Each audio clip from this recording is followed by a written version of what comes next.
जय हिंद साथियों, नमस्कार। प्रिय विद्यार्थियों, नमस्कार। आज जो कक्षा 12 हिंदी अनिवार्य का पेपर हुआ उसकी की लेकर मैं हाजिर हूँ, प्राध्यापक शांतिलाल बिश्नोई। तो पहला जो भाग था वो खंड ए था और अपठित गद्यांश का था। तो इसमें पहला प्रश्न था, भगवान बुद्ध को बुद्धत्व किस वृक्ष के नीचे प्राप्त हुआ? तो वो आपने ऊपर गद्यांश में पढ़ा था, अश्वत्थ यानी पीपल। बसंत का अग्रदूत किसको कहा गया है? तो आम का जो बोर है उसको कहा गया है। श्रीमद् भागवत गीता में भगवान की विभूतियों में माना गया है, तो किसको माना गया है? यहाँ पे आपने ऊपर स्पष्ट पढ़ा होगा कि विभूतियों में अश्वत्थ को माना गया। किसको माना गया है? तो अश्वत्थ को यानी पीपल को माना गया है। नदी का पर्यायवाची शब्द है वो सरिता है। इसके बाद हम बात करें कि उपयुक्त गद्यांश का शीर्षक क्या है, तो हम कहेंगे भारतीय संस्कृति इसका शीर्षक है। और जंगम है, जंगम का जो विलोम शब्द होता है वो होता है स्थावर। ठीक है, तो इस प्रकार ये 6 प्रश्न अपठित गद्यांश के। फिर अपठित पद्यांश था, भारत के गौरव के बारे में पूछा था। तो कवि ने भूलोक का गौरव किसको कहा है? तो भारतवर्ष को कहा है। नर सृष्टि का सर्वप्रथम विस्तार किसने किया? तो विधि ने किया। नूतन का विलोम शब्द है वो नूतन का पुरातन होता है। साथियों, आपको बता दूं कि SLB Hindi tricky YouTube channel पर जो अपलोड वीडियो है उन्हीं में से प्रश्न आए हैं। भारत की श्रेष्ठता परिलक्षित होती है ऋषि भूमि और भवभूति भंडार। उपयुक्त गद्यांश का शीर्षक क्या हो सकता है? तो भारत की श्रेष्ठता।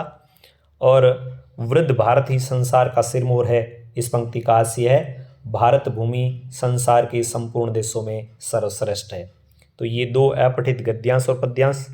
फिर देखिए, हिंदी व्याकरण की जो अपनी टेस्ट सीरीज थी उसमें से एक भी प्रश्न बाहर नहीं गया है। हिंदी व्याकरण को मोटे तौर पर 3 भागों में बांटा गया है। इसके 3 भाग हैं, वर्ण विचार, शब्द विचार और वाक्य विचार।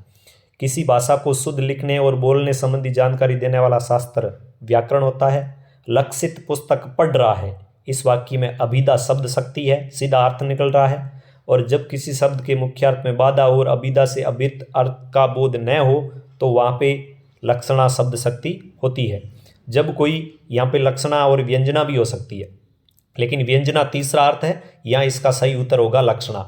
जब कोई शब्द अपने एक से अधिक अर्थ प्रकट करे तो वहाँ पे सलेस अलंकार होता है। और कनक कनकते सौगुनी मादकता आदि का पंक्ति में एक तरीके से हम कहें यमक अलंकार है। फिर पारिभाषिक शब्दावली है, प्रीमिसेस यानी परिसर होता है, इसका सही अर्थ परिसर होता है। क्वार्टरली का त्रैमासिक होता है, यानी आप कह सकते हैं त्रैमासिक। और जो अनुभाग है इसका होता है सेक्शन, अनुभाग का होता है सेक्शन। इस प्रकार फिर प्रमुख जनसंचार के माध्यम आप लिख सकते हैं, मुद्रित है या इलेक्ट्रॉनिक है या जो इंटरनेट है। यानी आप जनसंचार के प्रमुख माध्यम रेडियो है, टेलीविज़न है, इन सब के नाम लिख सकते हैं। अरे ये वेडिंग एनिवर्सरी वगैरह सब गोरे साहब के चौंचले हैं, ये यशोधर बाबू के शब्द है। लेखक सौंदलगेकर मास्टर के किस प्रकार नज़दीक पहुंचा? तो वह उनकी जो भावभंगिमा है, पढ़ाने का तरीका है, इस प्रकार वह उनके नज़दीक पहुंचा। कौन से 2 शहर दुनिया के सबसे पुराने नियोजित शहर है? प्रिय विद्यार्थियों, ये मैंने आपको अच्छी तरीके से समझाया था, कौन से 2 शहर। ठीक है, तो उसमें चंडीगढ़ का नाम भी आया था। मोहनजोदड़ो की खुदाई अब क्यों बंद कर दी गई है? क्योंकि वहां पे सीलन की समस्या आ गई है, मतलब सैम की समस्या के कारण। मौत के खिलाफ मनुष्य, देखिए आप मेरा मॉडल प्रश्न पत्र देखिए, उसमें स्पष्ट मैंने कहा था, ये प्रश्न दिया था, मौत के खिलाफ मनुष्य पुस्तक में एन फ्रैंक ने स्त्रियों के बारे में क्या पढ़ा? यहाँ पे लेखक लिखा है, लेखिका एन फ्रैंक है। औरतों की आंखें किन किन ने खोल दी है? शिक्षा ने, रोजगार ने, तरक्की ने औरतों की आंखें खोल दी, ये भी एन फ्रैंक पार्ट में से। तो 100% आपको बहुत अच्छे प्रश्न मेरे मॉडल प्रश्न पत्र में मिले। इसके बाद है, निशा निमंत्रण के गीत में कवि ने किस काव्यात्मक चित्रण की कोशिश की है? यानी उनका एक जो दुख है वो दुख व्यक्त हुआ है। महादेवी के प्रति अनमोल आत्मीयता से युक्त भक्ति के बहाने क्या संदेश दिया गया है? तो महादेवी के प्रति आत्मीयता के भाव से भरी हुई है कौन? भक्तिन। फिर है मुद्रित में किन किन बातों का ध्यान रखें। तो मुद्रित है तो सबसे पहली बात है कि लेखन शैली का ध्यान रखें, शब्दों की वर्तनी का ध्यान रखें, भाषा आसान हो, हर किसी को समझ में आए, यह भी ध्यान रखें, और शब्दों की पुनरावृत्ति न हो। वर्तमान इंटरनेट पत्रकारिता के बारे में आप लिखिए। तो वर्तमान में इंटरनेट पत्रकारिता है वो बहुत उपयोगी है और यह पूरे संसार को एक कमरे के अंदर केंद्रित कर देती है। और आजकल इंटरनेट पत्रकारिता में 4G के बाद 5G का प्रवेश है, वो भी क्रांति लाया है। फीचर लेखन क्या है? स्पष्ट मॉडल प्रश्न पत्र में आपको यह भी मिलेगा। पतंग कविता में किन किन बिंबों का चित्रण किया गया है देखिए, चाहे साइकिल का बिंब हो, चाहे सवेरे का बिंब हो, चाहे घंटी का बिंब हो। बात सीधी थी कविता का मूल भाव क्या है कि हमें किसी भी बात को सीधा और साधारण शब्दों में कहना चाहिए, उसे भाषा में उलझाना नहीं चाहिए। मनुष्य को कौन कौन से दुर्गुण घायल कर देते हैं? बाजार दर्शन जैनेन्द्र कुमार। काले मेघा पानी दे पाठ में लोक प्रचलित विश्वास और विज्ञान के द्वंद्व का चित्रण है। यह भी मॉडल प्रश्न पत्र में से, यह भी मॉडल प्रश्न पत्र, यह भी मॉडल प्रश्न पत्र, यह भी मॉडल प्रश्न पत्र, यह भी मॉडल प्रश्न पत्र, सभी मॉडल प्रश्न पत्र में से आए हैं। इसके बाद कैमरे में बंद अपाहिज कविता देखिए, मैंने यह भी दिया था मॉडल प्रश्न पत्र में। अपाहिज जगाने के मकसद से शुरू कार्यक्रम क्रूर बन जाता है। कैसे? भवितव्यता डराती है शायर स्वीकार कविता। अकस्मात गांव पर वज्रपात हुआ। चार्ली चैपलिन किसी भी संस्कृति को विदेशी नहीं लगते। देखिए आप उन सभी प्रश्नों को।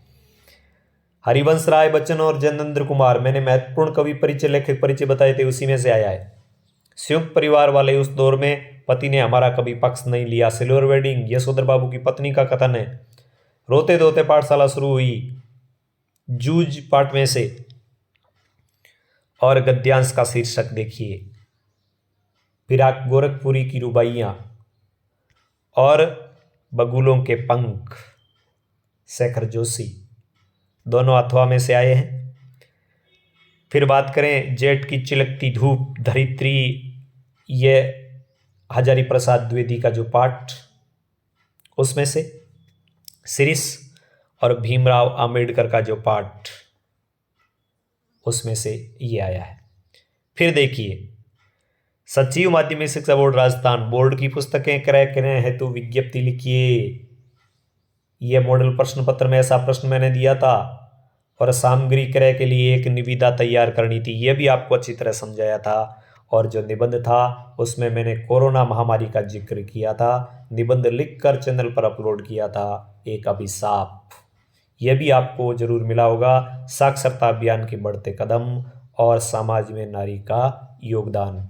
तो प्रिय विद्यार्थियों, कैसा हुआ आज का पेपर और किस प्रकार आपको सहायता मिली SLB Hindi tricky YouTube channel से, जरूर लिखना भूलना मत। जय हिंद, जय भारत।